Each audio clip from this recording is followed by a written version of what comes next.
Hello दोस्तों, कैसे हैं आप सब। तो चलिए आज की कहानी स्टार्ट करते हैं। मम्मी जी देखिए ना, रिचा सुबह से 11 बज गए फिर भी अभी तक दरवाज़ा नहीं खोल रही। हम दोनों उसके रूम में नाश्ता लेकर गए थे, लेकिन 2-3 बार दरवाज़ा खटखटाने पर भी उसने ना तो जवाब दिया ना ही दरवाज़ा खोला। तो प्लीज़ आप एक बार हमारे साथ चलकर देखिए कि आखिर रिचा दरवाज़ा क्यों नहीं खोल रही। अपनी दोनों बहुओं पल्लवी और मेघा के बोलने पर यशोदा जी अपने सबसे छोटी और नई बहू रिचा को देखने उसके रूम की ओर चल दी। रिचा के रूम के बाहर पहुंचते ही यशोदा जी ने 1-2 बार दरवाज़ा खटखटाया और आवाज़ लगाई, पर जब रिचा ने दरवाज़ा नहीं खोला तो यशोदा जी ने कड़क शब्दों में गुस्से से कहा कि रिचा अभी के अभी दरवाज़ा खोलो, वरना मुझसे बुरा कोई नहीं होगा। तो रिचा ने जल्दी से दरवाज़ा खोला। फिर यशोदा जी रिचा के कमरे में गई और उन्होंने रिचा से पूछा कि बहू, यह क्या तरीका है? कब से तुम्हारी भाभियाँ दरवाज़ा खटखटा रही है? तुम्हें दरवाज़ा खोलते नहीं बन रहा है क्या? तो रिचा ने कुछ नहीं कहा।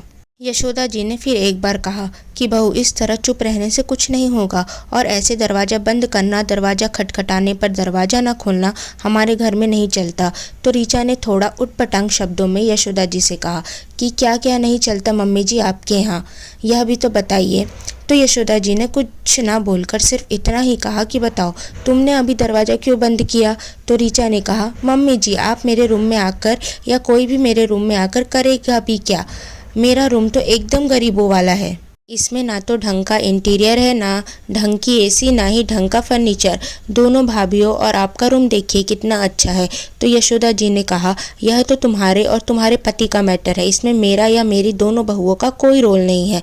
तो रिचा ने कहा, आप ऐसा कैसे बोल सकती है? मैं भी तो आपके घर की बहू हूँ। जैसा अपने दोनों भाभीियों का और अपने रूम का इंटीरियर और बाकी सबका करवाया है, वैसी आपको मेरा भी करवाना होगा। तो यशोदा जी ने कहा कि देखो बहू, अगर तुम्हें हमारे घर के नियम नहीं पता तो मैं अभी तुम्हें समझा देती हूँ। मेरे घर में तीनों बेटों को हमने अलग अलग बिजनेस दे दिए हैं, तो जिसकी जैसी कमाई होती है वह अपने रूम में और अपनी वाइफ पर उतना खर्च करता है। बाकी घर के जितने खर्चे हैं वह मैं संभालती हूँ। यह रूम का इंटीरियर, फर्नीचर, यह सब मेरा काम नहीं है। वह तो रोहन ने शादी के पहले ही सब चीज़ अपनी मन से करवाई थी। तो रिचा ने कहा, ठीक है मम्मी जी, अगर रूम का इंटीरियर फर्नीचर आपका मैटर नहीं है तो खाना खाऊं या ना खाऊं, दरवाज़ा खोलूं या ना खोलूं, यह भी आपका मैटर नहीं होना चाहिए। यह बोलकर रिचा अपने बिस्तर पर एक और मुंह करके सो गई। यशोदा जी और दोनों भाभियाँ उसे बस देखती रह गई और तीनों उसके कमरे से बाहर निकल आए। उसके रूम से बाहर निकलते ही रिचा ने फिर से दरवाज़ा बंद कर लिया। यशोदा जी अपनी दोनों बहुओं के साथ अपने रूम में बैठकर कहती है, यह एक अलग ही टाइप की जिद है रिचा की, मुझे रोहन से इस बारे में बात करना पड़ेगा। रिचा ने खाना नहीं खाया था, इसलिए तीनों ने भी खाना नहीं खाया। शाम को जब रोहन ऑफिस से घर आया तो यशोदा जी ने उसे पूरी बात बता दी। तो रोहन ने कहा कि माँ, रिचा थोड़ी जिद्दी लड़की है। रोहन ने आगे कहा कि माँ, इस बार हम उसकी जिद पूरी कर देते हैं, पर आगे के लिए उसको हम बोल देंगे कि हम इस तरह की कोई भी जिद उसकी पूरी नहीं करेंगे। तो यशोदा जी ने कहा कि इस तरह जिद पूरी करके तो हम उसके जिद को और भी बढ़ावा देंगे। तो रोहन ने कहा कि माँ, यह तो बस इंटीरियर वाली ही बात है ना, कोई इतनी बड़ी बात तो है नहीं। इंटीरियर चेंज करवाने से मेरा ही रूम और अच्छा लगेगा। अगर हम उसकी जिद पूरी नहीं करते तो वह खाना भी नहीं खाएगी और जिससे उसकी तबीयत खराब हो जाएगी। तो यशोदा जी को रोहन की बात सही लगी।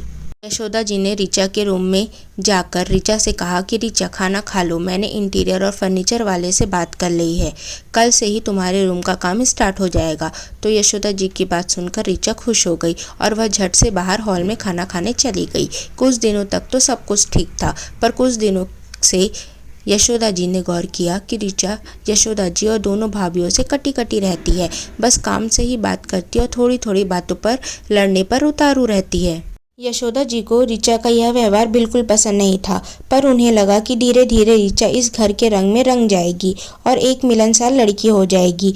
एक बार की बात है, रिचा की शादी का एल्बम बनकर घर आया तो पल्लवी और मेघा रिचा के साथ मिलकर उसकी शादी की एल्बम देखने लगी। अभी बातों ही बातों में पल्लवी और मेघा से रिचा ने कहा कि भाभी, आप लोग भी अपनी शादी का एल्बम लाइए ना, हम तीनों साथ में फोटोज देखते हैं। जैसे ही ऋचा ने उन दोनों का एल्बम देखना स्टार्ट किया तो पूरी एल्बम देखने के बाद वह बिना कुछ कहे ही मुंह बनाकर वहां से अपने रूम में चली गई।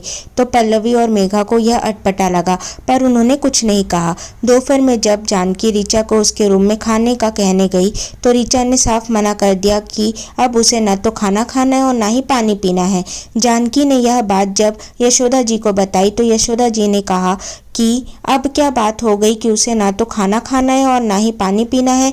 तो जानकी ने कहा, यह तो मुझे भी नहीं पता मेम साहब। तो यशोदा जी ऋचा के रूम में गई और उन्होंने कहा कि बहू अब क्या हो गया कि तुम्हें कुछ भी ना खाना है ना ही कुछ पीना है।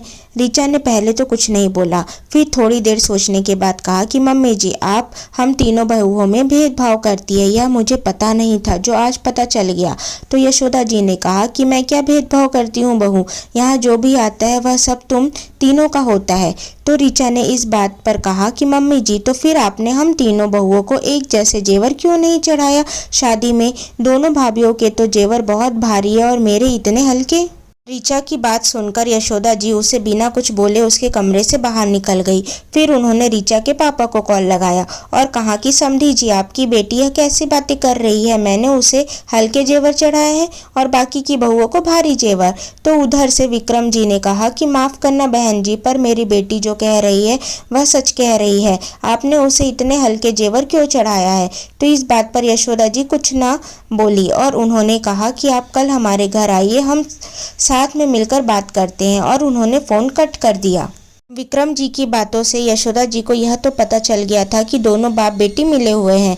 तो उन्होंने मन ही मन विचार किया कि मेरे बेटे को तो दिमाग किसी भी गलत बात की ओर जाता ही नहीं है। आज ऋचा ने जेवर का बोला है, कल को कुछ और बोलेगी। मुझे लगता है कि यह हमारे भोलेपन और सीधे फन का फायदा उठा रही है। मुझे जल्द से जल्द कुछ करना होगा। और उस रात यशोदा जी सोई नहीं और सुबह विक्रम जी के आते ही उन्होंने सभी घर वालों को हॉल में बुलाया। फिर यशोदा जी ने कहा कि समधी जी आप बोलिए, आपको जेवर के विषय में क्या बात कहना है? तो विक्रम जी ने कहा कि बहन जी आपको मेरी बेटी को वैसे ही जेवर देने चाहिए थे जैसे कि आपने अपनी दोनों बहुओं को दिया।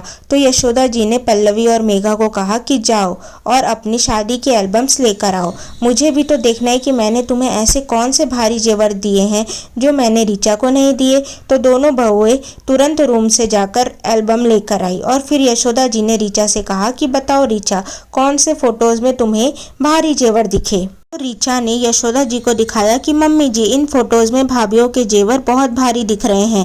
तो यशोदा जी ने पल्लवी और मेघा को पूछा कि यह जेवर मैंने दिए हैं क्या, कि तुम्हारे मायके से आए हैं यह? तो दोनों ने साथ में ही कहा कि मम्मी जी यह जेवर तो हमारे मायके के हैं। फिर यशोदा जी ने विक्रम जी से कहा कि सुना समधी जी, यह जेवर उसके मायके के हैं, तो इस हिसाब से आपको भी अपनी बेटी को इसी तरह के जेवर देने होंगे, वह भी कल के कल ही, क्योंकि मैं तीनों बहुओं को बराबर मानती हूँ। तो मैं यह भी चाहती हूँ कि मेरी तीनों बहुओं के पास बराबरी के जेवर हो। और ऋचा अगर तुम्हें अभी भी विश्वास ना हो तो यह जेवर पल्लवी और मेघा के मायके के हैं कि नहीं, तो तुम उनकी शादी की वीडियोस देख लेना जिसमें दोनों के ही मायके वालों की तरफ से ही वह सारे गहने आए हैं। हाँ तो समधी जी अब बताइए आप कब अपनी बेटी को इतने भारी जेवर दे रहे हैं, क्योंकि अगर आपने अपनी बेटी को भारी जेवर नहीं दिए तो इससे आपकी इज्जत कम हो जाएगी। तो विक्रम जी पसीना पसीना हो गए और कहने लगे कि बहन जी मुझे सोचने के लिए थोड़ा टाइम चाहिए और वैसे मुझे अभी जाना होगा क्योंकि मुझे एक बहुत जरूरी काम है। और वह वहाँ से तुरंत निकल गए। यशोदा जी ने ऋचा से कहा कि जहाँ जेवर देने की बात आई वैसे ही तुम्हारे पापा यहाँ से निकल गए। अब तुम बता देना कि तुम्हारे मायके से वैसे ही भारी जेवर कब तक आएंगे। और मुझे तुमसे एक और बात करनी है। मैंने और मेरे स्वर्गीय पति ने यह घर तीनों बेटों और हम दोनों के हिसाब से बनवाया है। मेरी दोनों बड़ी बहुएं शुरू से ही बहनों की तरह रही है। उन्होंने घर में कभी भी कोई खटपट नहीं की, पर तुमने आते ही घर में लड़ाई करना, जिद पूरी नहीं होने पर मुंह फुला लेना, खाना पीना छोड़ देना सब शुरू कर दिया। अगर हम तुम्हारी जिद ऐसे ही पूरी करते रहे तो कल को क्या पता तुम्हारी जिद पूरी ना होने पर तुम हम पर दहेज प्रताड़ना का आरोप लगा दो। तो इसलिए मैंने फैसला लिया है कि तुम फ्लैट में शिफ्ट हो जाओ। और मैंने और रोहन के पापा ने यह सोचकर तीनों भाइयों के लिए अलग अलग फ्लैट बनवाया था। अगर बेटों और उनकी पत्नियों के बीच कुछ लड़ाई झगड़ा होता है तो हम उन्हें फ्लैट की चाबी देकर इस घर से दूर कर देंगे। मैंने यह देखा है कि जब से तुम इस घर में आई हो छोटी छोटी बातों को लेकर लड़ाई झगड़ा करती हो, जो कि मुझे पसंद नहीं है और यह घर की शांति और एकता के लिए भी अच्छा नहीं है। तो ऋचा ने कहा कि नहीं मम्मी जी, आगे से ऐसा कुछ नहीं होगा, मुझे अपनी गलती का एहसास हो गया है। तो यशोदा जी ने कहा कि साथ रहकर रिश्तों में खटास लाने से अच्छा है कि हम दूर रहकर अच्छे से हंसी खुशी रहे। रोहन भी अपनी माँ की बात से सहमत था। एक हफ्ते के अंदर रोहन और ऋचा अपने फ्लैट में शिफ्ट हो गए। ऋचा को यहाँ पर कुछ भी काम नहीं करना पड़ता था। झाड़ू पोछा बर्तन खाना सब चीज़ों के लिए काम वाली थी।